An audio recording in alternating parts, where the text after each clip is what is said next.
आकाश भूमि news राष्ट्रीय समाचार पत्र व वेब न्यूज चैनल निडर पत्रकारिता की एक अनोखी झलक। कहावत है कि बहुत बड़ा भाग्यशाली व्यक्ति होता है कि उसको सुपुत्र प्राप्त होता है, लेकिन कोटि कोटि भाग्य उसका होता है जिसको सही पुत्र प्राप्त होता है। ऐसे हमारे बीच में आदरणीय पूज्य पिता अशोक जी उपस्थित हैं। मैं उनको चरण वंदन करते हुए मैं आपको प्रणाम करता हूं कि आपने हमारे देश की रक्षा करने वाले, रक्षा का संकल्प लेने वाले पुत्र को दिया। और भदोही जो भ से भदोही है, इस भ से भदोही से निकल करके पूरे भ से भारत की संरक्षा और संरक्षण की जिम्मेदारी लिया। ये हम सभी के लिए सौभाग्य का विषय है। प्यारे भाइयों, अभी आदरणीय बहन जी ने एक बात कहा था स्त्रियों को लेकर के, लड़कियों को लेकर के। तो 3 साल से हम जनपद में मिशन शक्ति आत्मरक्षा प्रशिक्षण शिविर लगा रहे हैं जिले के समस्त विद्यालयों में, लड़कियों को सेल्फ डिफेंस की ट्रेनिंग देने के लिए। शारीरिक ढांचा कुछ भी हो, लेकिन हमारा देश तो नारी नेतृत्व के नाम से जाना जाता है। चाहे वो 1857 की आजादी की क्रांति हो, महारानी लक्ष्मीबाई के नेतृत्व में ही वो आजादी की क्रांति का अलग जगह था। तो नारी नेतृत्व से तो हमारा देश जाना जाता है, इसलिए नारी किसी से कमजोर नहीं है।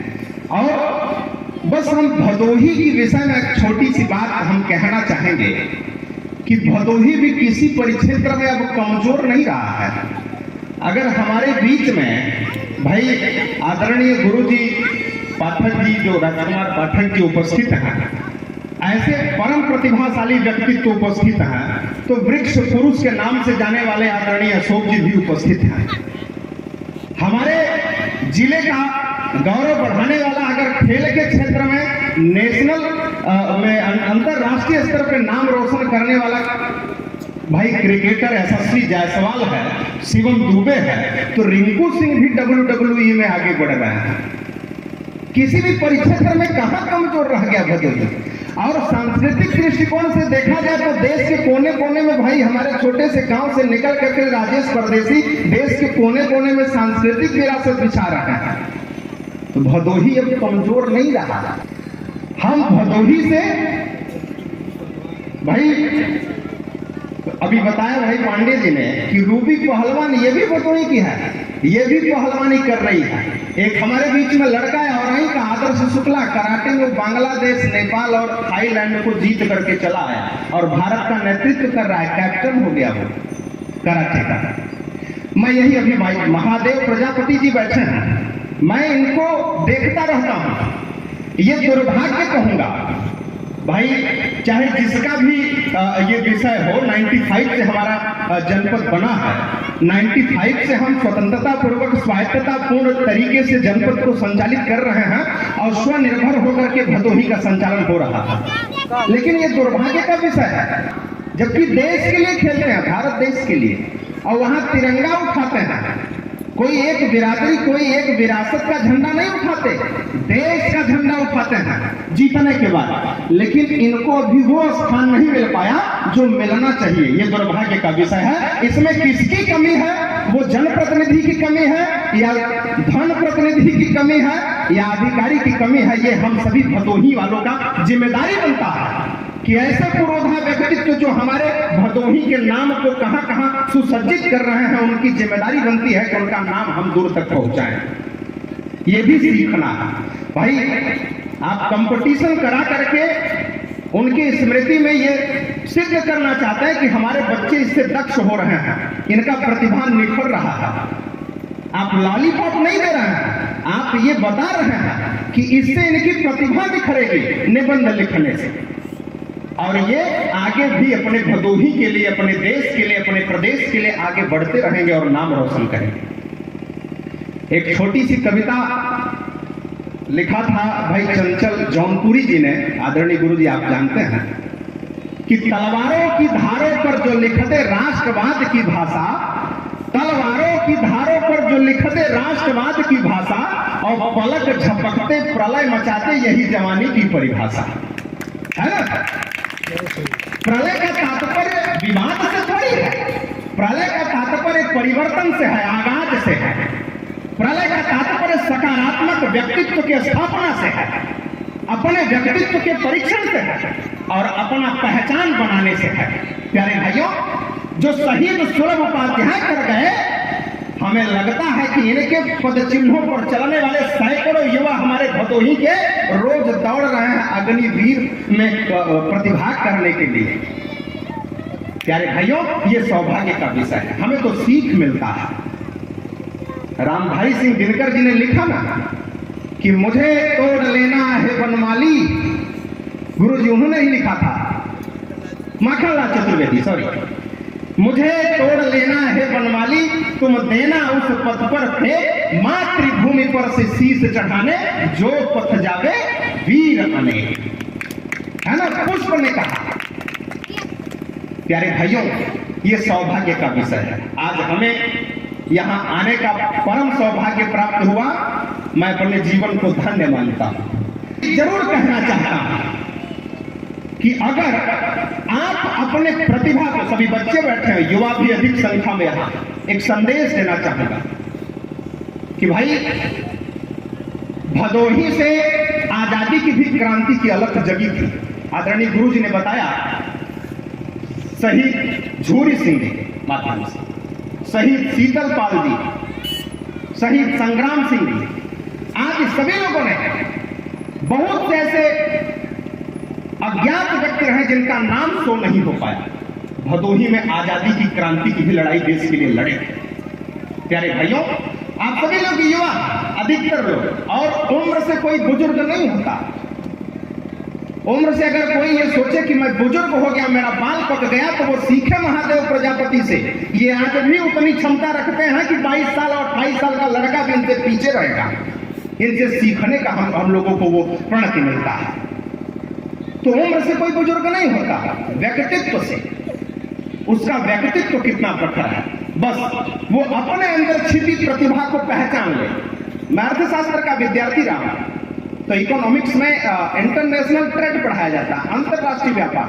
बहुत देसी भाषा में हमारे आदरणीय प्रोफेसर साहब ने बताया था, देसी भाषा में, कि भाई अगर जूता सीने वाला मोची कपड़ा सिलने का काम करेगा तो वो नहीं सिल पाएगा, और कपड़ा सिलने वाला टेलर अगर जूता सिलने का काम करेगा तो वो भी उतना अच्छा नहीं सिल पाएगा। यानी जो जिस व्यक्तित्व में प्रखर है, जो जिस कार्य में प्रखर है, उसको वही करना चाहिए। हमें आपको पहले खोजना है कि कौन से क्षेत्र में हम आप दक्ष हैं।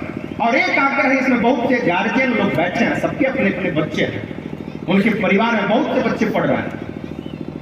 ये कहना चाहेंगे, मैं भाई जिलाधिकारी महोदय होते तो उनसे भी आग्रह करता हूं, उन तक बात पहुंच जाए आप लोगों के चैनल के माध्यम से।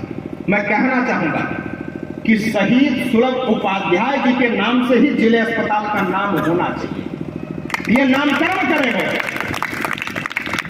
जिस प्रकार से महाराजा चेत सिंह जिला चिकित्सालय है, महाराजा बलवंत सिंह वहां चिकित्सालय है, उसी प्रकार से जो जिले अस्पताल का निर्माण हो रहा है वो शहीद सुलभ उपाध्याय जी के नाम से होना चाहिए।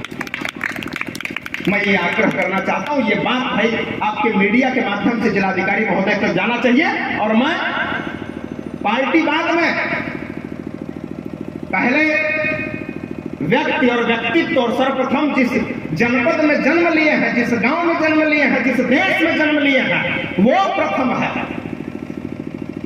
इसलिए कहना चाहता हूं कि उस दृष्टिकोण से डीएम सिंह गहरवार की जहां आवश्यकता पड़ेगी, डीएम सिंह गहरवार अपने पैड पर लिख करके अधिकारी महोदय से आग्रह करूंगा इस विषय के लिए। प्यारे भाइयों, मैं बहुत से शब्द हैं, अभी भाई पांडे जी ने कहा ना, 4P के विषय में बताया, पब्लिक, पुलिस, प्रेस और पॉलिटिशियन।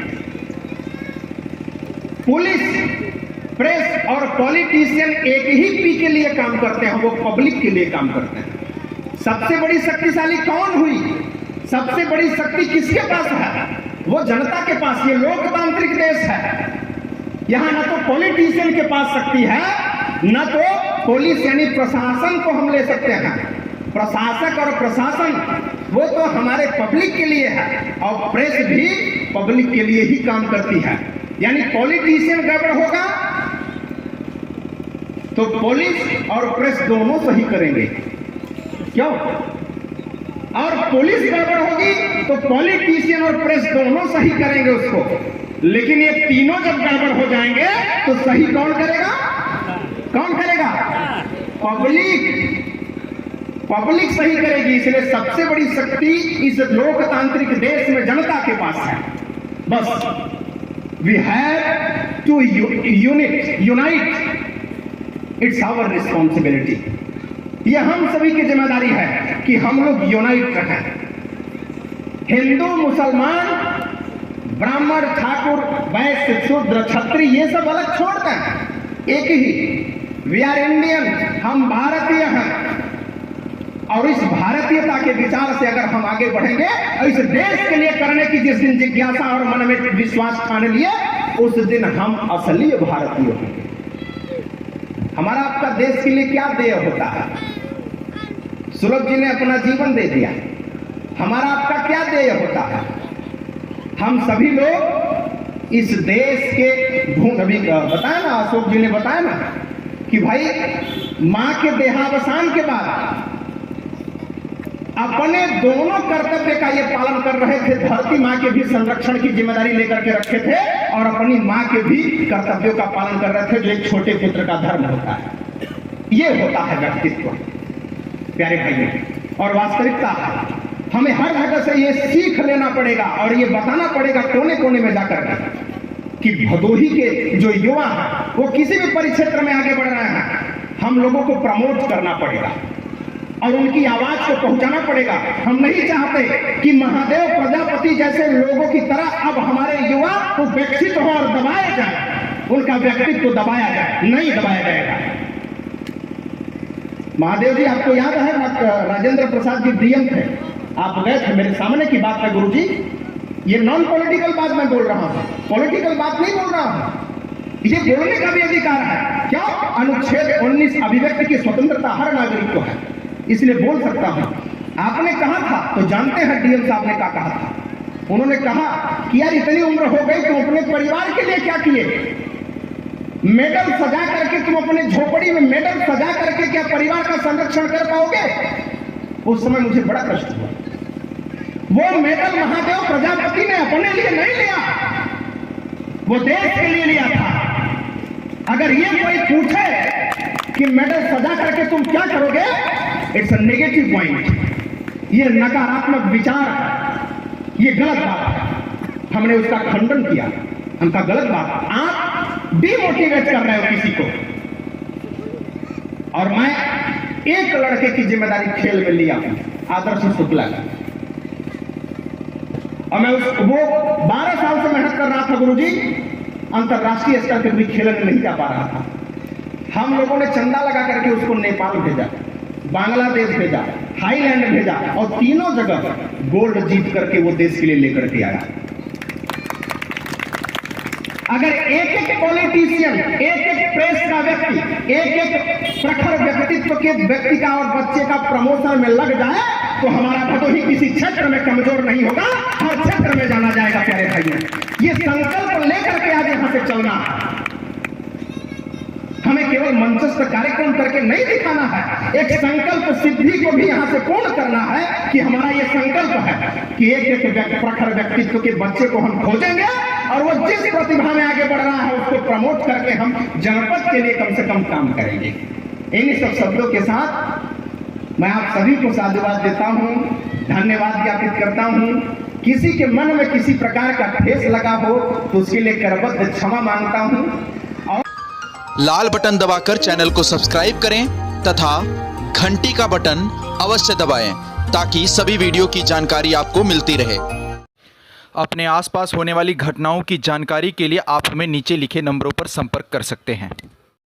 आप अपने आसपास होने वाली घटनाओं का वीडियो हमें व्हाट्सएप भी कर सकते हैं।